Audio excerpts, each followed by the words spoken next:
আমি কাজ করছি, আমি বাড়ি যাচ্ছি, আর অনেকগুলো কাজ করছি। আমি ব্যাস এটা নিয়ে এই মুহূর্তে ইনভলভ থাকতে চাইছি, আর এছাড়া কোনো কিছু নেই কথা। আর একটা এই সময় এই ফেজটাতে অভিপ্সার সঙ্গে একটা সম্পর্কের কথা শোনা গিয়েছে, আমরা ওই গুঞ্জন হিসেবে তুমি যেটা নিয়ে বলছিলে, তো সেটা একটু তুমি কি ক্লিয়ার করো? কি হচ্ছে ওটা এত বোকা বোকা আগেও হয়েছে, ও আগেও হয়েছে, ও আগেও হয়েছে, এই দুদিন বিবৃতির সঙ্গে হয়েছে। তার আগে যখন ধর আমি যখন গুড্ডি সিরিয়াল করতাম, মেয়েটার সঙ্গে 1.5 বছর কথাই বলিনি, তো তোরা তো জানতিস সেটাই এসেছি, ঠিক আছে, সেটা নিয়ে বেরিয়েছে কি করবো আমি, ওটা হবে আমার কপালে আছে এটা, ঠিক আছে, বারবার এটা হবে, এটা ঠিক আছে। আর এখন না আমি ছেড়ে দিয়েছি, এবং আমি প্রথম খুব বিরক্ত হয়েছে, পরে দেখলাম যে এদিকে যা আসছে আমি ফালতু নিয়ে ভাবছি, মানে কালকে আমি তোর সঙ্গে দুটো কফি খেতে যাই না, লোকজন রণজয় আর রতসী, রণজয় আর চলছে, আমি এটা তোমার বলি ঢোক, ঠিক আছে, না অতসী বলে, ঠিক আছে, তাহলে কি করবো আমি এটা নিয়ে? তুই জীবন তোর সঙ্গে রাস্তা দাঁড়িয়ে ধর দেখা হলো পারমিতা, তোকে আমি তোদের অনেকক্ষণ কথা ছবি পারমিতা রণজয়ের মধ্যে, আমার বন্ধুরা ঠিক করেছে মাঝখানে সবাই লিখবে রণজয়ের সঙ্গে আমার সম্পর্ক আছে, এবার খুঁজে নিন সবাই মিলে দিচ্ছে, খোঁজ এবার, এটা তো কোনো যৌক্তিকতা নেই। আর খুব সহজ একটা হিসাব, তোর সঙ্গে যদি আমার সত্যি লুকিয়ে কিছু করার থাকে আমি লুকিয়েই করি, আমি প্রকাশেরও ছবি দেবো না, আমি এতটা গাধা না, আমার বুদ্ধি হাঁটুর ওপরে নিচে নেই, ঠিক আছে, মানে একটা লোক যে যাদের লুকিয়ে করো তারা লুকিয়েই করবে, ঠিক আছে, আর আমি যদি যা করছি আমি প্রকাশ্যে করছি, আমার তো লুকানোর কোনো কেস নেই ভাই। কালকে আমি অতজিকে বললাম ভাই ফ্রি আছিস, চল চা খেতে যাই, তাহলে অতজির সঙ্গে ছবি দেবো না, যদি আমার অন্যরকম বিষয় থাকে, আমি তো ছবি দেওয়া আছি ভাই, চলো ভাই। আর আমাদের উপরেও অনেক, এই যে আজকে প্রমোশনটা হচ্ছে, তো আমি ডিসাইড করেছি, সোমও ডিসাইড করেছি, production design, who am I, my job is to do my thing, that's it, খতম হবে। আর কালকে যদি নতুন করে কিছু হয় সেটাও আমি নর্মালি বলবো, আমি এত ভনিতা করার লোক নই। এবার এরপরেও কেউ স্পেকুলেশন করে বাড়িতে বসে বোমকেশ বকছিল, এটা তার problem, enjoy your life, not my. আপনারা এবার থামুন, আমাকে একটু বাঁচতে দিন। এই জীবনটা কতটা উপভোগ করেন? এটা তো উপভোগ করার মতো জীবন না, এটাকে উপভোগ কেন করবে? মানে এটার সঙ্গে তো মানে আনন্দ কিংবা মজার কোনো সম্পর্কই নেই, ঠিক আছে। এটা আমার কাছে মনে হয় যে কি বলবো, মানে একটা কথা আছে না, ও ভি এক দৌড় থা যে গুজর গায়ে, এ ভি এক দৌড় হয় যে গুজর জায়গা।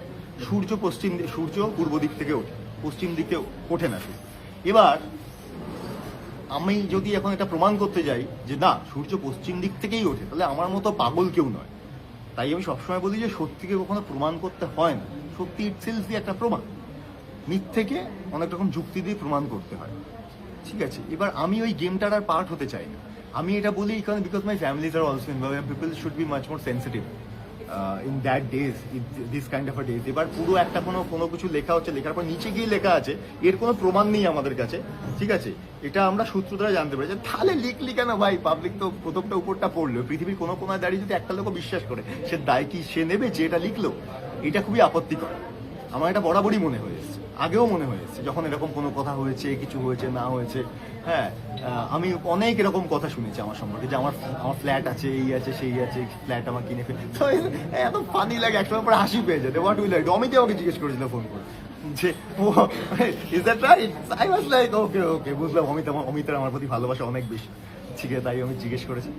So I understood this thing, কিন্তু I never wanted to be a part of this game, this is a game. আর আজকে বিভিন্ন সোশ্যাল মিডিয়াতে আজকে আমি তখন অ্যাকসেপ্ট করবো হোয়াট ইজ মাই ওয়ার্ক। আমার কাজ খারাপ লাগছে, এভরিডে ভাল লাগেনি, ভালো, এটা ভালো লেগেছে, ভালো, ওকে, সেটা নিয়ে লিখছে। আমার কোথায় কি আজকে আমি বাড়িতে না খেতে পারলে কেউ দেখতে আসে?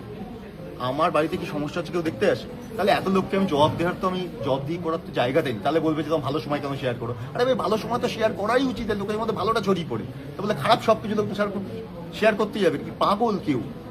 আর মানুষের মানে বুঝতে পারি না, মানে ওই 5টা কে কোথায় খারাপ কমেন্ট লিখলো তার উপর ভিত্তি করে যদি লোকজন রাইট আপ লেখা শুরু করে, মানে এটা আমি তোমাদের থ্রু দিয়ে আমি সবাইকেই বলতে চাই, যদি তোমাদের মধ্যে ধরো 1% লোক এইটার মধ্যে, এই ইয়োলো জার্নালিজমের মধ্যে ইনভলভ থাকে, সেই দায় কিন্তু তোমাদের সবার উপরে বর্তায়।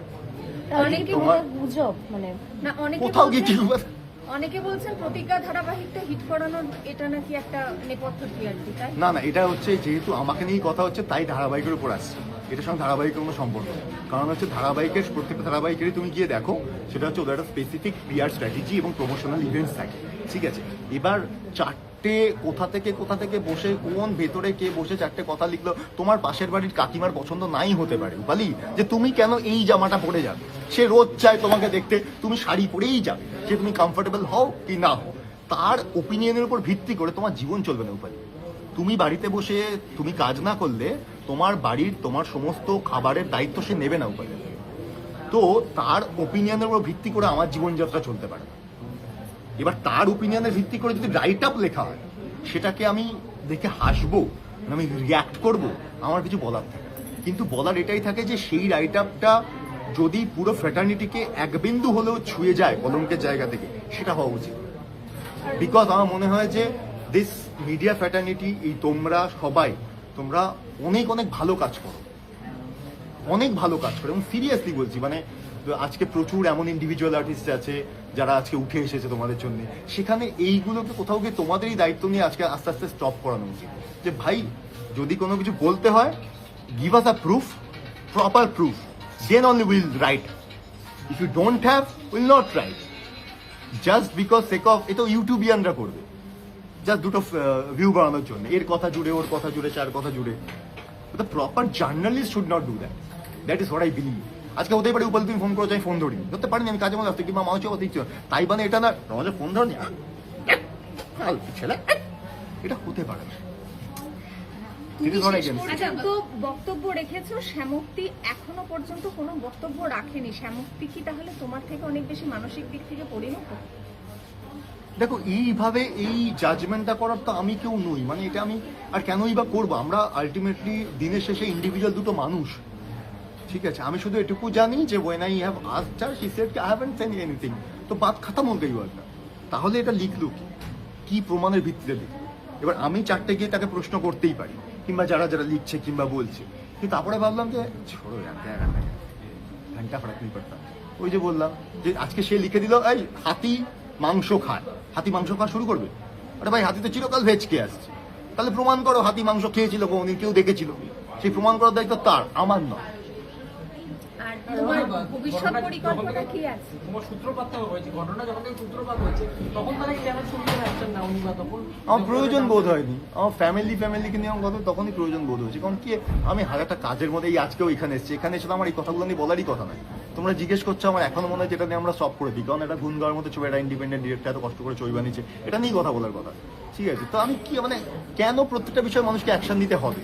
এই যে কিছু সিনেমা সিরিয়ালে দেখবে তুমি দেখায় যে একটা লোক বাড়ির থেকে বেরোলো, আমি খুব আপত্তি আছে, আমি বলি অনেক সময় ডিরেক্টরকে যে বাড়ির থেকে বেরোলো, তারপর সে গাড়িতে উঠলো, তারপরে গাড়িতে উঠতে উঠতে যেতে তার হঠাৎ করে একটা খুব প্রেশার এলো, সে কোথাও গেল, আবার সেখান থেকে সে এলো, আবার সে অফিসে, এত কিছু তো দেখানো প্রয়োজন নেই তো জীবনে, এগুলো অবাঞ্ছিত।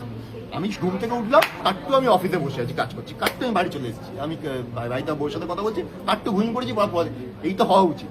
তো এই যে এই মাঝখানের ফেজেস গুলোকে এত অতিবাঞ্ছিত বিষয়কে এক্সারেটেড করে জীবনে জায়গা দেওয়া, এগুলোরই কোনো যৌক্তিকতা আছে বলে আমার মনে হয়। আচ্ছা, এখন তো সোশ্যাল মিডিয়া এই ভিডিওগুলো মানুষকে খুব সহজে জাজ করে ফেলে, এবং কোথাও গিয়ে দেখছে এই সময় দাঁড়িয়ে সোশ্যাল মিডিয়া মানে অভিনেতাদের জীবনেই বলো বা সাধারণ মানুষের জীবনে খুব বেশি করে ইম্প্যাক্ট ফেলে। তো তোমার যে ভিডিওটা তখন তুমি করেছিলে তোমার ওপিনিয়ন দেওয়ার জন্য, খুবই বিধ্বস্ত লাগছিল। তো সেখান থেকে এখন এই মুহূর্তে রণজয়ের তোমার জীবন তো চারটে স্টেজ হয়, আমি মাঝখানে তাকে একটা বলছিলাম, এইটা প্রথমটায় অবাক, সেকেন্ডটায় রিয়াকশন, ওটা সেকেন্ড ফেজ ছিল। কারণ আমাদের কোনো একটা পরিস্থিতির সঙ্গে মানাতেও তো করোনা যখন এসেছিল, জানতাম করোনা আসবে, করোনার কোনো কিউ ছিল না আমাদের কাছে। আমরা যেমন জানি যে জ্বর আসলে আমাদের প্যারাসিটামল খেতে হবে, আমি জানি, তাহলে জ্বর নিয়ে আমি কিন্তু ওয়ারিড নই। করোনা নিয়ে আমরা ওয়ারিড ছিলাম কেন? এত জিনিসপত্র বাড়িতে কিনে রেখেছি ভয়তে, ওটা রিয়াকশন সেকেন্ড ফেজ। তারপরে সেকেন্ড টাইমে যখন করোনা হলো আমরা কিন্তু অত রিয়াক্ট করিনি, সয়ে গেছে, ওটা হচ্ছে থার্ড ফেজ। তা ওটা যে ভিডিও বানিয়েছিলাম ওটা হচ্ছে সেকেন্ড ফেজ। যখন করোনাটা এইবার যে এসে গেছে, এইবার করোনাটা আমি কি করবো? করোনার তো আমার কাছে কোনো এক্সাম্পল নেই, আগে তো কেউ কোনো করোনা রেখে যায়নি আমার জন্য যে ভাই তুমি জানো করোনা কিরকম হয়। আমি তো দেখছি তো ওই রকম, সবাই মিলে হঠাৎ করে আমাকে বলছে এই সূর্য পশ্চিম দিকে, ওটা সূর্য পশ্চিম দিকে, ওটা হাতি মাংস খায়, হাউ উইল আই রিঅ্যাক্ট? তো এখন ভ্যাকসিন নিয়ে রণজয়দা ঠিক আছে, কেমন আছে? মানে সবাই ভালো আছে। দেখ, ভালো খারাপটা খুব না স্টেট অফ মাইন্ড, মানে ইটস ভেরি কমপ্লিকেটেড। আমি এই মুহূর্তে আছি, কালকে আমি এখান থেকে বেরিয়ে আমার কিছু একটা হঠাৎ করে ট্রিগার করেছে, সেটা যে কোনো কারণেই হতে পারে, খারাপ থাকতেই পারে, সেটাকে দিয়ে আমি, এটা বিচার্য বিষয় না। বিচার্য বিষয় হচ্ছে যে জীবন, পরিস্থিতি, বোধ, সংবেদনশীলতা নিয়ে একটা মানুষ কিভাবে বেঁচে আছে। Because everybody surviving, you are also surviving, she is also surviving, everybody is struggling for the existence only. Ultimately matter এটাই করে গুরু, আমি বুঝে গেছি যে বাড়িতে গিয়ে তুমি যে খাবে সেই খাবার তোমায় কেউ জোগাবে না। তোমার 4টে বেসিক নিড, এইগুলো যখন পূর্ণ হয়ে যাবে তারপরে এইগুলো হচ্ছে বিলাসিতার জায়গায় তোমার মনে হবে। তোমার আজকে যদি আমার মাথায় ছাদ না থাকে, আজকে যদি আমার পেটে ভাত পেটে খাবার মতো কোনো কিছু খাদ্য সংস্থা না থাকে, আমার যদি পরনে কাপড় না থাকে, তুমি ভাবো তো, তুমি বলো না, তুমি ভাববে এগুলো নিয়ে? ভাববেই না। তাহলে এটা আমার অনেক পরের ফেজ, বিলাসিতার জায়গায় পৌঁছেছে, ঠিক আছে। এবং আমি ওই স্যাডিস্ট বিলাসিতার থেকে আমি নিজেকে সবসময় দূরে থাকতে চাইছি। আমি এই জন্য আরো বেশি করে লুকিয়ে থাকতে চাই যে আমার কোনো আভ্যন্তরীণ বিষয় নিয়ে আমি সামনে আনতে চাই না, প্রয়োজন নেই, এটা অবাঞ্ছিত। এবং যারা এইগুলোকে জোর করে পোট্রে করার চেষ্টা করছে, এটা তাদের প্রবলেম, আমার নয়। আমার যেটা করার, যেটা আমি জানি, আমার একটা শিক্ষা আছে, রুচি আছে, বোধ আছে, এই 5টা ফেসবুকের কমেন্টের উপর আমি তো জাজ হব না boss. Because it's been 17 years I've been doing work. আমি যখন এসেছিলাম প্রচুর লোক এখানে, আমি দেখলাম খুঁজেও পাই না। মানুষ তো গাধা নয় যে এতদিন ধরে ভালোবেসে রেখে দিয়েছে। আর আমি কোনোদিন কাউকে কিছু বলতে যাইনি, যদি যা বলার হয়েছে মানুষই চিৎকার করেছে, মানুষই তো, পিপল আর দেয়ার। আমাকে এই জন্য মাথা মারতে হবে। আমার কাজ হচ্ছে কাজ করা, বাড়ি যাওয়া, খাতাম। আমরা তুমি ভালো আছো এটা মানে আমার কোনটা অসুবিধা আমি ঠিক বুঝতে পারছি। আমি ভালো থাক মানে ভালো আছো, ভালো আছো, বিভিন্ন রকম ভালো আছো, তাই না, ভক্তদের মধ্যে কিন্তু একটা উদ্বেগ এবার আমরা ভালো পৃথিবীতে সবাই ভালো থাকতে চায়, তুমি ভালো থাকতে চাও না, ঠিক আছে। আমরা কেউ অ্যাকচুয়ালি যদি খুব ভালোভাবে দেখা যায়, আমরা সবাই ভালো থাকার চেষ্টাতে আছি, সবাই, আমরা সবাই ভালো থাকার চেষ্টাতে আছি। আমরা কেউ বলতে পারি না আমরা দারুণ আছি, কারণ তাহলে আমাদের মাথায় এই মুহূর্তে ভালো আমরা তখনই থাকি যখন আমাদের মাথার ভিতরে এত কিছু চাপ না থাকে। ছোটবেলায় যে সময় আমাদের বডি ইনস্টিংক্টে কাজ করে, ইনস্টিংক্টে যেরকমভাবে এনিম্যালরা থাকে, এনিম্যালরা কিন্তু মধ্যে কোনো রকম ইনহিবিশন নেই, ঠিক আছে। বোকা বোকা ইনহিবিশন, প্রচন্ড অনেস্ট। বাচ্চা এবং animal they are very honest with their opinion, ঠিক আছে। এই জন্য আমরা বলতে পারি ওরা ভালো আছে। আমরা ভালো থাকার চেষ্টা করি, আমাদের ভালো থাকাগুলো খুব ক্ষণিকের। আজকে এইটার জন্য আছি, কালকে আমাদের ভালো থাকার বিষয়বস্তু চেঞ্জ হয়। ভালো থাকাটা আমাদের ডিপেন্ড করে বিষয়বস্তুর উপর। আমরা ভেতর থেকে ভালো আছি কিনা এইটা খুবই আপেক্ষিক। এই মুহূর্তে কোন ভালোভাবে ভেবে দেখো কথাটা আমি ঠিক বলছি না ভুল বলছি। আজকে এই মুহূর্তে তোমার এই জবটা না থাকলে অন্য কিছু করলে তখন তোমাকে সেটার মধ্যে ভালো থাকা খুঁজতে হবে। তোমার ভালো থাকাটা কিন্তু কনস্ট্যান্ট নয়, ভালো থাকা বিষয়টাই খুবই আপেক্ষিক। আমি তো দেখছি ওটা আমি ডিল করুন, ওটা আমার জিজ্ঞেস করা উচিত বিভিন্ন মিডিয়ার। আমার থেকেও তারা অনেক বেশি আগ্রহী কমেন্ট। কারণ যদি আমি 100% দেখি কমেন্ট, আমার মধ্যে যদি 5% কমেন্ট এরকম আসে, তারা তো আজকে আরে কি বলবে। একটা আমি রিসেন্টলি, আমি নাম বলবো না, তারও হাজবেন্ড মারা গেছে, সে তার ছবি প্রমোট করছে, তার নিচে গিয়ে তাকে যা লিখছে, ভাই আমি কে? মানে সে নোংরামি দেখা যায়। তো সেই 5%-এর উপর তো ভিত্তি করে আমাদের এত বছরের হার্ডওয়ার্ক হতে পারে না, এত বছরের পরিশ্রম হতে পারে না, এত বছরের সততা দিয়ে কাজ করা হতে পারে না। তাহলে মানুষ তো গাধা নয় এত বছর ধরে রেখে দিয়েছে। মানুষ দেখেছে বলেই লোকজনের ডিমান্ড তৈরি হয়েছে, তারপরেই আমাদেরকে তারা কাজে নিয়েছে। এরকম তো তার প্রচুর লোককে দেখেছি, আমি যখন ইন্ডাস্ট্রিতে এসেছি তারা এসেছিল, তাদেরকে আমি দেখতেও পাই। It's been 17 years I've been working, dude. There hell lot of hard work is involved in it. ঠিক আছে, মানুষকে অত সহজে গাধা বানানো যায় না। ওই 5টা সোশ্যাল মিডিয়া ফলোয়ারে কিংবা কি লিখলো তার ওটাতে আত্মতুষ্টি হলো, কিংবা সে জানে আজকাল একটা নতুন ট্রেন্ড হয়েছে যে যদি আমি দুটো খারাপ কথা বলি তাতে লোকজনকে রিপ্লাই দেবে, আর যদি শুধু ভালো ভালো বলি তাহলে লোক তো রিপ্লাই দেবে না। এটা তার মানসিকতার উপর ডিপেন্ড করে। তার উপর যদি ভিত্তি করে কোনো খবর হয়, সেটা তো আমার মনে হয় তাহলে বাকি যে যারা ধর ঠিকঠাক কাজ করছে, তাদের লোকজন যারা ইন্টারভিউ করছে কিংবা কথা বলছে, তারা যদি তাদেরকেও গুরুত্ব দেয়, তাহলে ওই লিস্ট অ্যামাউন্টে গুরুত্ব দেওয়া উচিত। যদি গুরুত্ব দেয় তাহলে বুঝতে হবে সমস্যা আছে, যে এই গুরুত্বটা দিলে ভাই এটা গুরুত্ব দিব, তাহলে এইটা ডিজার্ভ করে।